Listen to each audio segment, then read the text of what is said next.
आज या पवित्र गंगाजल पूजन व चारधाम यात्रा पूर्ण झाल्यानिमित्त आयोजित केलेल्या या मंगल कार्यक्रमासाठी मला प्रेमाने आमंत्रित केल्याबद्दल श्रीवास्तव कुटुंबाचे मी मनापासून आभार मानते।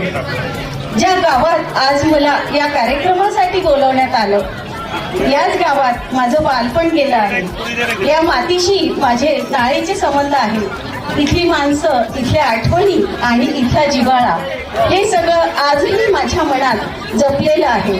त्यामुळे आज इथे उभं राहून बोलताना मला अपार आनंद होत आहे। या कुटुंबाशी माझं नातं केवळ आजचं नाही तर अतिशय जुनं आणि जिव्हाळ्याचं आहे। विशेषतः यांच्या आई म्हणजे माझ्या मावशी, आमचं नातं प्रेमाचं, आदराचं आणि आपुलकीचं होतं।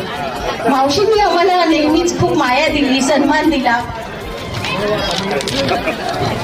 आणि मनापासून स्वीकारलं। त्या आठवणी आजही माझ्या मनात ताज्या आहेत।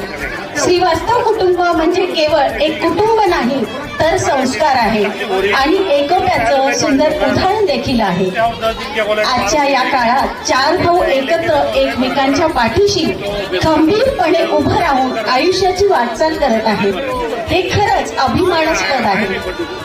यांच्या सहचारीने समजूतदारपणा आणि संपूर्ण कुटुंबाची एकसंगता ही पुढील पिढीसाठी आदर्श ठरेल अशी आशा आहे। या चारही भावांच्या आयुष्यात आनंद, आरोग्य, समाधान आणि यश नांदो।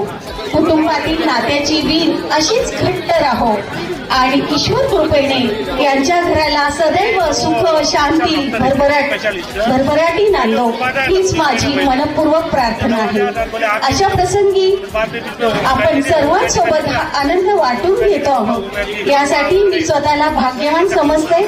श्रीवास्तव कुटुंबाला या मंगल प्रसंगाच्या मनपूर्वक शुभेच्छा। ईश्वर कृपा सदैव तुमच्या पाठीशी राहो हीच आशा। धन्यवाद।